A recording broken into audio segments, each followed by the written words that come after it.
The whisper came when I least expected it. I was standing on the night platform of the Karachi Coastal Transit Line, the air heavy with salt and rust, the city humming behind me like a restless machine.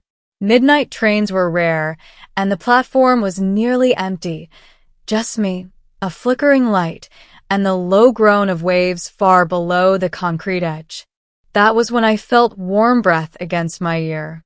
"Don't turn around," a voice said softly. "Male, come." Not threatening, yet somehow commanding. My heart slammed against my ribs. Every instinct screamed danger, but my body froze. The voice carried a strange resonance, like two tones speaking at once, one human and one deeper.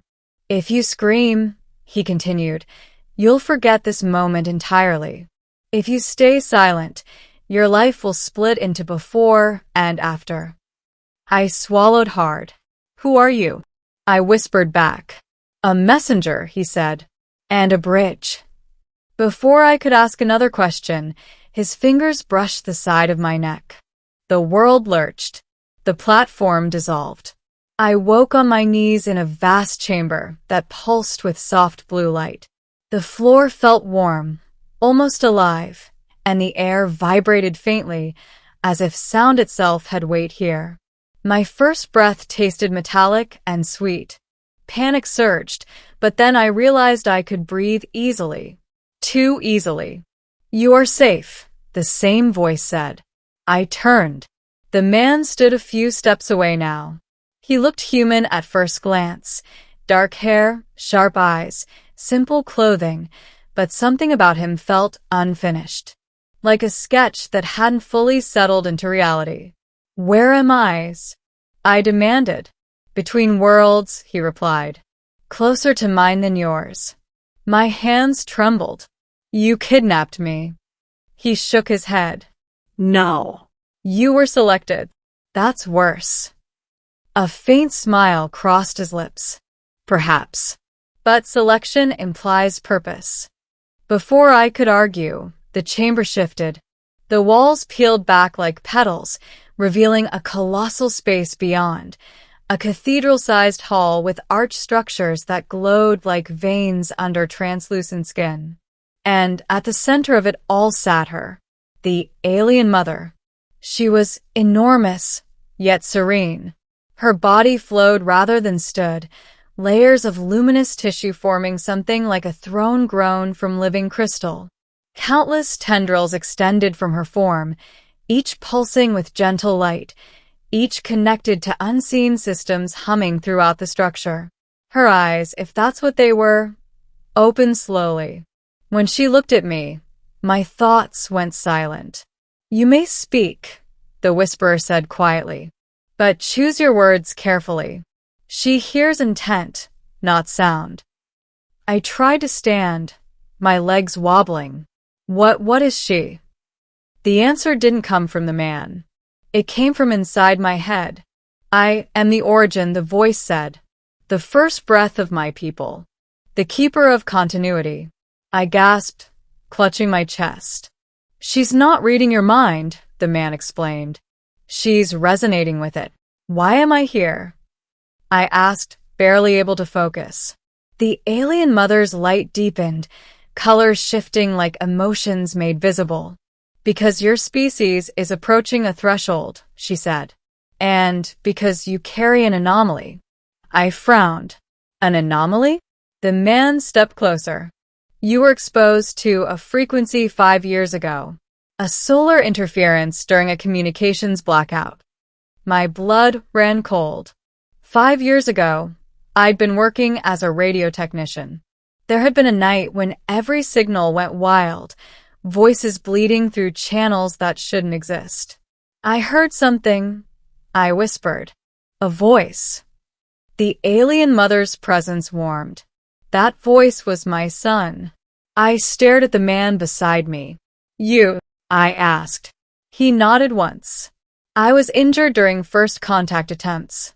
My consciousness fragmented across spectrums. "Your equipment anchored me." My head spun. "So why now?"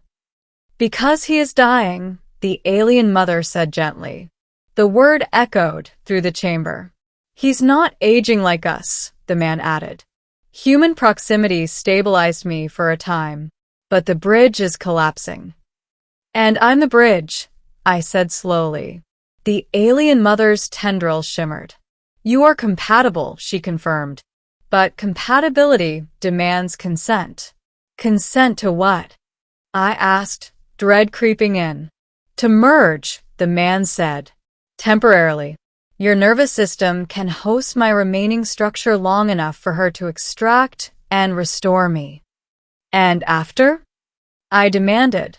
Silence stretched. After, the alien mother said, you will no longer be entirely human. Fear warred with something else inside me. Curiosity, wonder, a strange pull toward purpose. What happens if I refuse? I asked. The man's expression softened. I fade. She grieves. Your world continues unaware. The alien mother's light dimmed slightly. Not sadness, but acceptance. I thought of my life. Routine days, quiet nights, dreams deferred. No one waiting for me on that platform. No legacy beyond broken radios and half-fixed signals. I exhaled slowly. If I agree, I said, do I come back? Yes, the man answered. But you'll hear more than whispers after. I met his eyes. Will it hurt? He hesitated. Yes. I nodded.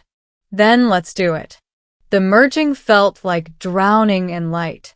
His consciousness flowed into me, not as memories, but as sensations. Alien skies, impossible geometries, emotions that didn't fit human language. My nerves screamed as new pathways ignited, my heartbeat syncing with a rhythm older than Earth. I collapsed, convulsing. The alien mother enveloped us in her glow, tendrils connecting to my spine, my skull, my chest. I felt her extracting him piece by piece, stabilizing what was broken. Through the pain, I felt him relax. Thank you, his voice echoed faintly inside me. Then he was gone. I screamed as the connection severed, the chamber spinning into darkness. I woke on the train platform. The same flickering light, the same distant waves. But everything sounded louder. I could hear the hum of electricity beneath the concrete, the whisper of metal expanding and contracting, the faint echo of thoughts from distant passengers approaching the station. My ear burned where he had whispered. Days passed. Life resumed, but changed. Radios responded to my presence. Signals bent toward me. Sometimes, late at night, I felt a warmth in my chest and knew she was listening. Weeks later, as I repaired an old transmitter, a new frequency appeared on my scope. A steady, calm signal. A voice followed. The bridge holds, the alien mother said. My son lives.